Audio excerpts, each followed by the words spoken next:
ଜାଣନ୍ତୁ ଭାଗବତ ପଠନ ଏବଂ ଶ୍ରବଣ ଦ୍ୱାରା କ'ଣ ସବୁ ସୁଫଳ ମିଳିଥାଏ।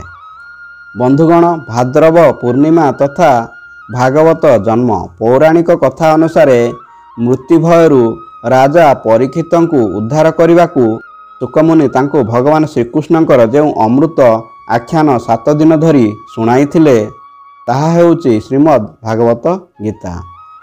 ବ୍ୟାଖ୍ୟାକାରମାନଙ୍କ କଥନରେ ଏବଂ ଲୋକ ପରମ୍ପରାରେ ପ୍ରଚଳିତ ଅଛି ଯେ ରାଜା ପରୀକ୍ଷିତଙ୍କୁ ଶୁକମୁନି ଭାଦ୍ରବ ଶୁକ୍ଳ ନବମୀ ଦିନ ଭଗବାନଙ୍କର ସେହି ଅମୃତ ଆଖ୍ୟାନ ଶୁଣାଇବା ଆରମ୍ଭ କରିଥିଲେ ଏବଂ ତାହା ଭାଦ୍ରବ ପୂର୍ଣ୍ଣିମା ଦିନ ସମ୍ପୂର୍ଣ୍ଣ ହୋଇଥିଲା। ସେଇଥିପାଇଁ ଭାଦ୍ରବ ପୂର୍ଣ୍ଣିମାକୁ ଭାଗବତ ଜନ୍ମ ଭାବରେ କେଉଁ କାଳରୁ ପାଳନ କରାଯାଉଛି। ଶ୍ରୀମଦ୍ ଭାଗବତ ଭଗବାନଙ୍କ ମୁଖ ନିଃସୃତ ବାଣୀ ବୋଲି ସମସ୍ତେ ପ୍ରାୟତଃ ଜାଣନ୍ତି। ଭାଗବତ ପାଠ କଲେ ସମସ୍ତ ପାପତାପ ଦୂର ହୋଇଥାଏ ବୋଲି ବିଶ୍ୱାସ ରହିଆସିଛି। ଭାଗବତରେ ଭଗବାନଙ୍କ ଲୀଳା, ରୂପ, ଧାମ ଏବଂ ମହାତ୍ମ୍ୟ ଆଦିର ବର୍ଣ୍ଣନା କରାଯାଇଛି। ଭଗବାନ ଅନେକ ରୂପ ଧାରଣ କରି ନାନା ପ୍ରକାର ଲୀଳା କରିଛନ୍ତି। ଭାଗବତ କଥା ଶ୍ରବଣରେ ସମସ୍ତ ପ୍ରକାର ଅଶୁଭ ତଥା ଯାବତୀୟ ଦୁଃଖ ତଥା ବହୁବିଧ ବିଘ୍ନ ଦୂର ହୋଇଥାଏ। ମହର୍ଷି ବ୍ୟାସଦେବଙ୍କ କୃତ ଶ୍ରୀମଦ୍ ଭାଗବତ ସଂସ୍କୃତ ଭାଷାରେ ଧର୍ମୋପନିଷଦ ମଧ୍ୟରେ ଏକ ସର୍ବୋତ୍କୃଷ୍ଟ ଶାସ୍ତ୍ର। ଏହାର ଆଧ୍ୟାତ୍ମିକ ମୂଲ୍ୟବୋଧ ତଥା ଏଥିରେ ବର୍ଣ୍ଣିତ ସାଧନା, ଭକ୍ତି, ଜ୍ଞାନ, ବୈରାଗ୍ୟ, ସମାଜ ଗଠନ ପ୍ରଣାଳୀ ପ୍ରଭୃତି ସମସ୍ତ ବିଶ୍ୱ ପାଇଁ ଅତ୍ୟନ୍ତ ଉପାଦେୟ। ମାନବର କଲ୍ୟାଣ ନିମନ୍ତେ ବ୍ୟାସଦେବ ଏହି ଗ୍ରନ୍ଥକୁ ରଚନା କରିଥିଲେ। ଏହି ଦୃଷ୍ଟିରୁ ଶ୍ରୀମଦ୍ ଭାଗବତ ଗ୍ରନ୍ଥ ସାକ୍ଷାତ ଭଗବାନଙ୍କର ପରମ ମଙ୍ଗଳମୟ ମୂର୍ତ୍ତି ବୋଲି କୁହାଯାଏ। ଶ୍ରୀମଦ୍ ଭାଗବତ ରଚନା।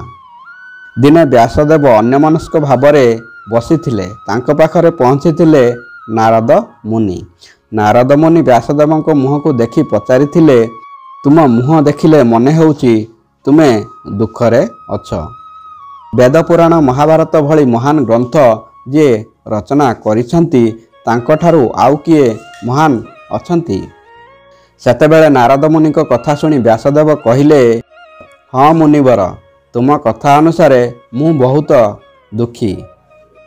ହଁ ମୁନିବର, ତୁମ କଥା ଅନୁସାରେ ମୁଁ ବହୁତ କିଛି ରଚନା କରିସାରିଛି, କିନ୍ତୁ କାହିଁକି କେଜାଣି ମୋ ମନରେ ଅବଶୋଷ ରହିଯାଇଛି ଆହୁରି କିଛି ରଚନା କରିବା ପାଇଁ। ଯଦିଓ ମୁଁ ବେଦ, ମହାଭାରତ ଇତ୍ୟାଦି ରଚନା କରିଛି, କିନ୍ତୁ ମୁଁ ଚାହୁଁଛି ଏଭଳି ଏକ ଗ୍ରନ୍ଥ ରଚନା କରିବା ପାଇଁ ଯାହାକୁ ସାଧାରଣ ଲୋକମାନେ ପଢ଼ିପାରିବେ, ବୁଝିପାରିବେ ଏବଂ କୃଷ୍ଣଙ୍କର ଗୁଣଗାନ କରି ସୁଖରେ ରହିପାରିବେ।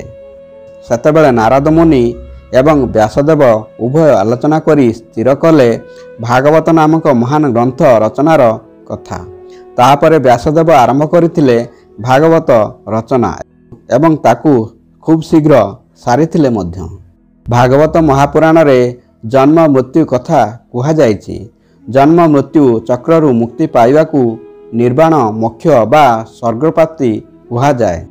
ଭାଗବତ ମହାପୁରାଣରେ ସୁନ୍ଦର ଭାବରେ ବର୍ଣ୍ଣିତ ହୋଇଛି ଯେ 84 ଲକ୍ଷ ଯୋନି ଅତିକ୍ରମ କରିବା ପରେ ଦୁର୍ଲଭ ମନୁଷ୍ୟ ଜନ୍ମ ମିଳିଥାଏ। 9 ଲକ୍ଷ ପ୍ରକାର ଜଳଜୀବ, 20 ଲକ୍ଷ ପ୍ରକାର ବୃକ୍ଷ, 11 ଲକ୍ଷ ପ୍ରକାର କୃମି କୀଟ, 10 ଲକ୍ଷ ପ୍ରକାର ପକ୍ଷୀ, 30 ଲକ୍ଷ ପ୍ରକାର ପଶୁ, 4 ଲକ୍ଷ ପ୍ରକାର ମନୁଷ୍ୟ ଯୋନି। ଭାଗବତ ଶବ୍ଦର ଅର୍ଥ। ଭାର ଅର୍ଥ ଭାବ, ଗର ଅର୍ଥ ଜ୍ଞାନ, ବର ଅର୍ଥ ବୈରାଗ୍ୟ ଏବଂ ତର ଅର୍ଥ ତତ୍ତ୍ୱ। କିନ୍ତୁ ବ୍ୟାକରଣ ସୂତ୍ର ଅନୁସାରେ ଭାଗବତ କୃତଂ ଭାଗବତମ୍ ଅର୍ଥାତ୍ ଯାହା ଭଗବାନଙ୍କ କୃତ ତାହା ହିଁ ଭାଗବତ। ଏହି ଭାଗବତରେ ଭଗବାନଙ୍କ କୀର୍ତ୍ତି ଏବଂ ମହାତ୍ମ୍ୟ ବର୍ଣ୍ଣିତ। ଷୋଡ଼ଶ ଶତାବ୍ଦୀରେ ଯେଉଁ ମହାମନୀଷୀମାନେ ଶ୍ରୀମଦ୍ ଭାଗବତକୁ ଆଧାର କରି ପ୍ରାନ୍ତୀୟ ଭାଷାରେ ନିଜ ନିଜ ଭକ୍ତିପୂର୍ଣ୍ଣ କୃତି ସମୂହ ଦ୍ୱାରା ସମାଜରେ ଭକ୍ତିଧାରା ସୃଷ୍ଟି କରିବାରେ ସେମାନଙ୍କ ମଧ୍ୟରେ ଓଡ଼ିଶାର ମହାନ ସନ୍ଥ ଅତିବଡ଼ି ଜଗନ୍ନାଥ ଦାସ ଅନ୍ୟତମ। ତାଙ୍କ ପ୍ରଣୀତ ଓଡ଼ିଆ ଭାଗବତ ଉତ୍କଳୀୟ ଜନଜୀବନ ଏବଂ ଉତ୍କଳୀୟ ସଂସ୍କୃତିର ଏକ ବଳିଷ୍ଠ ଅଙ୍ଗ ପାଲଟି ଯାଇଛି। ଓଡ଼ିଆ ଭାଗବତ ରଚନା ଇତିହାସ କହେ ବ୍ୟାସଦେବ ରଚିତ ସଂସ୍କୃତ ଭାଗବତ ଓଡ଼ିଆ ଭାଷାଭାଷୀଙ୍କ ନିକଟରେ ଆଦୃତ ହୋଇପାରି ନଥିଲା। ଜଗନ୍ନାଥ ଦାସଙ୍କ ପିତା ଭଗବାନ ଦାସ ବଡ଼ଦେଉଳରେ ପୁରାଣ ପଣ୍ଡା ଥିଲେ। ତାଙ୍କ ପରେ ଜଗନ୍ନାଥ ଦାସ ପୁରାଣ ପଣ୍ଡା ହେଲେ।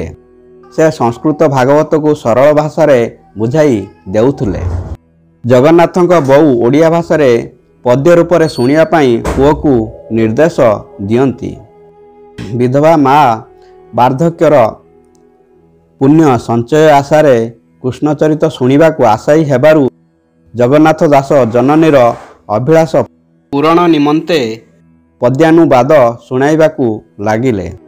ଅଧ୍ୟାୟ ଅଧ୍ୟାୟ ସେହି ପଦ୍ୟାନୁବାଦ ଭାଗବତ ଗ୍ରନ୍ଥର ରୂପ ନେଲା। ସେ ଓଡ଼ିଆ ଭାଷାରେ ନବାକ୍ଷରୀ ଛନ୍ଦରେ ଏହାର ଭାବାନୁବାଦ କରିଥିଲେ।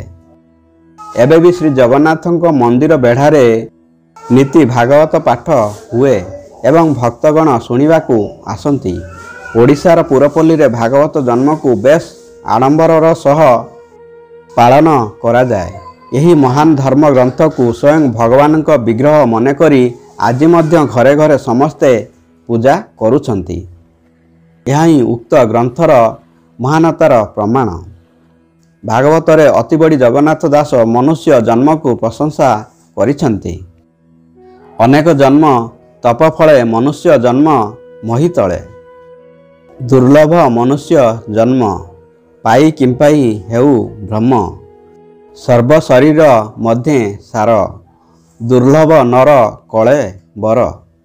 ଦୁର୍ଲଭ ମନୁଷ୍ୟ ଶରୀର ନରକ ନିସ୍ତାରଣ ଦ୍ୱାର।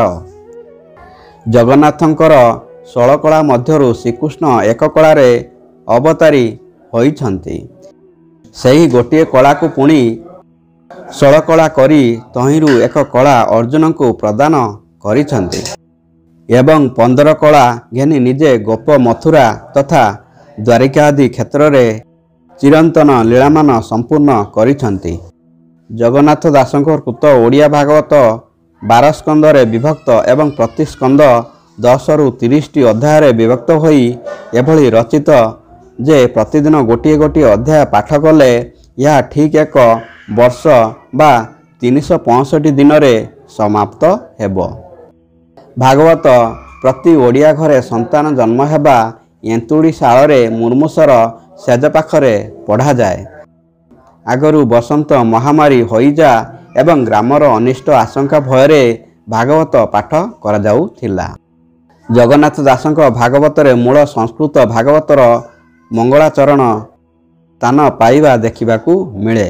ମଙ୍ଗଳାଚରଣ ବାଗୀଶା ଯସ୍ୟ ବଦନେ ଲକ୍ଷ୍ମୀର୍ଯସ୍ୟ ନ ପକ୍ଷ୍ୟସୀ ଯସ୍ୟାସ୍ତେ ହୃଦये ସମ୍ବିତ୍ ତଂ ନୃସିଂହ ମହଂ ଭଳେ। ଭାବାର୍ଥ ଯାହା ମୁଖରେ ସରସ୍ୱତୀ ବକ୍ଷସ୍ଥଳରେ ଲକ୍ଷ୍ମୀ ଏବଂ ହୃଦୟରେ ଜ୍ଞାନ ବିରାଜମାନ ସେହି ନୃସିଂହ ଭଗବାନଙ୍କୁ ମୁଁ ବନ୍ଦନା କରୁଛି। ବିଶ୍ୱସର୍ଗ ବିସର୍ଗା ଦିନବ ଲକ୍ଷଣ ଲକ୍ଷିତମ୍ ଶ୍ରୀକୃଷ୍ଣାଖ୍ୟଂ ପରଂଧାମ ଜଗଦ୍ଧାମ ନମାମ ତତ୍। ଭାବାର୍ଥ ଈଶ୍ୱର ସର୍ଗ ବିସର୍ଗ ଆଦି ନବଲକ୍ଷଣ ସର୍ଗ ବିସର୍ଗ ସ୍ଥାନ ପୋଷଣ ଉତି ମନନ୍ତର ଈଶାନୁ କଥା ନିରୋଧ ଏବଂ ମୁକ୍ତି ଦ୍ୱାରା ଲକ୍ଷିତ। ମାଧବ ମାଧବା ବିଶ୍ୱ ପରସ୍ପରାତ୍ମା ନୌ ସିଦ୍ଧି ବିଧା ଇନୌ ପରସ୍ପର ନୁତି ପ୍ରିୟ। ସର୍ବସିଦ୍ଧି ପ୍ରଦାୟକ ପରସ୍ପର ଏକାତ୍ମ ରୂପ ଏବଂ ପରସ୍ପର ସ୍ମୃତିରେ ପ୍ରସନ୍ନ ହେଉଥିବା ମାଧବ ଅର୍ଥାତ୍ ଲକ୍ଷ୍ମୀପତି ବିଷ୍ଣୁ ଏବଂ ଉମାଧବଙ୍କୁ ଉମାପତି ଶିବଙ୍କୁ ଆମ୍ଭେ ବନ୍ଦନା କରୁଛୁ। ମୁକଂ କରୋତି ବାଚାଳଂ ପଙ୍ଗୁ ଲଙ୍ଘୟତେ ଗିରିମ୍ ଯତ୍କୃପା ତମହଂ ବନ୍ଦେ ପରମାନନ୍ଦ ମାଧବମ୍। ଯାହାଙ୍କ କୃପା ମୁଖକୁ ବାଗ୍ମୀ କରିଦେଇପାରେ, ପଙ୍ଗୁକୁ ଗିରି ଲଙ୍ଘନ କରାଇ ଦେଇପାରେ, ପରମାନନ୍ଦ ମାଧବଙ୍କୁ ମୁଁ ବନ୍ଦନା କରୁଛି। ଜଂ ବ୍ରହ୍ମା ବରୁଣେନ୍ଦ୍ର ରୁଦ୍ର ମରୁତଃ ସ୍ତୁନନ୍ତି ଦିବ୍ୟୈଃ ସ୍ତବୈଃ ସାଙ୍ଗ ପଦକ୍ରମ ଧ୍ୟାନାବତିଷ୍ଠ ଗତେନ ମନସା ପଶନ୍ତି ଯ ଯୋଗିନ ଯସ୍ୟାତଂ ନ ବିଦୁଃ ସୁରାସୁର ଗଣା ଦେବାୟ ତସ୍ମୈ ନମଃ। ଯାହାଙ୍କୁ ବ୍ରହ୍ମା ବରୁଣ ଇନ୍ଦ୍ର ରୁଦ୍ର ମରୁତ ପ୍ରଭୃତି ଦିବ୍ୟ ସ୍ତୋତ୍ର ଦ୍ୱାରା ସ୍ତୁତି କରନ୍ତି, ଯାହାଙ୍କ ମହିମା ସାମବେଦ ଗାୟନକାରୀମାନେ ପଦକ୍ରମାନୁସାରେ ବେଦ ଉପନିଷଦ ପ୍ରଭୃତି ଦ୍ୱାରା ଗାନ କରନ୍ତି, ଧ୍ୟାନାଭିଭୂତ ମନ ମଧ୍ୟରେ ଯୋଗୀମାନେ ଯାହାଙ୍କୁ ଦର୍ଶନ କରନ୍ତି ଏବଂ ଦେବ ଦାନବଗଣ ଯାହାଙ୍କର ଅନ୍ତ ପାଇ ପାରନ୍ତି ନାହିଁ, ସେହି ଦେବଙ୍କୁ ମୁଁ ନମସ୍କାର କରୁଛି। ନାରାୟଣଂ ନମସ୍କୃତ୍ୟଂ ନରଂ ଚୈବ ନରୋତ୍ତମଂ ଦେବୀଂ ସରସ୍ୱତୀଂ ବ୍ୟାସଂ ତତୋ ଜୟ ମୁଦିରୟେତ୍। ଭଗବାନ ନାରାୟଣ, ନରୋତ୍ତମ, ନର, ଦେବୀ ସରସ୍ୱତୀ ଏବଂ ମହର୍ଷି ବ୍ୟାସଦେବଙ୍କୁ ନମସ୍କାର କରି ସଂସ୍କାର ଏବଂ ଅନ୍ତଃକରଣର ନାନା ବିଧ ବିକାର ଉପରେ ବିଜୟ ପ୍ରଦାନ କରାଉଥିବା ଏହି ଶ୍ରୀମଦ୍ ଭାଗବତ ମହାପୁରାଣକୁ ପାଠ କରିବା ଉଚିତ। ଗୋବିନ୍ଦ ଗୋବିନ୍ଦ ଗୋବିନ୍ଦ ପଦୁ ଗଳୁଛି ମକରନ୍ଦ, ସେ ମକରନ୍ଦ ପାନ କରି ହେଳେ ତରିଲେ ବ୍ରଜନାରୀ, ସେ ବ୍ରଜ ନାରୀଙ୍କ ପୟରେ ମନମ ରହୁ ନିରନ୍ତରେ, ମନମ ନିରନ୍ତରେ ଥାଉ ହା କୃଷ୍ଣ ବୋଲି ଜୀବ ଯାଉ। ଜଗନ୍ନାଥ ଦାସ ଭାଗବତ ବାଣୀ ଆଜି ସେହି ମହାନ ତଥା ପବିତ୍ର ଗ୍ରନ୍ଥର ଜନ୍ମଦିନ। ଓଡ଼ିଆ ପୁରପଲ୍ଲୀରେ ଏହା ଭାଗବତ ଜନ୍ମ ଭାବେ ବେଶ ପ୍ରସିଦ୍ଧ। ପ୍ରତ୍ୟୟ ଓଡ଼ିଆ ଭାଗବତ ପଢ଼ିବା ଦ୍ୱାରା ଅନେକ ଅସାଧ୍ୟ କାର୍ଯ୍ୟ ସାଧନ ହୋଇଥାଏ ବୋଲି ବିଶ୍ୱାସ ରହିଛି। ବନ୍ଧୁଗଣ, ଭିଡ଼ିଓଟି ଭଲ ଲାଗିଲେ ଭିଡ଼ିଓକୁ ଗୋଟିଏ ଲାଇକ୍ ଏବଂ ଆମ ଚ୍ୟାନେଲକୁ ସବସ୍କ୍ରାଇବ୍ କରିବାକୁ ଭୁଲିବେନି। ଧନ୍ୟବାଦ। ଜୟ ଶ୍ରୀକୃଷ୍ଣ।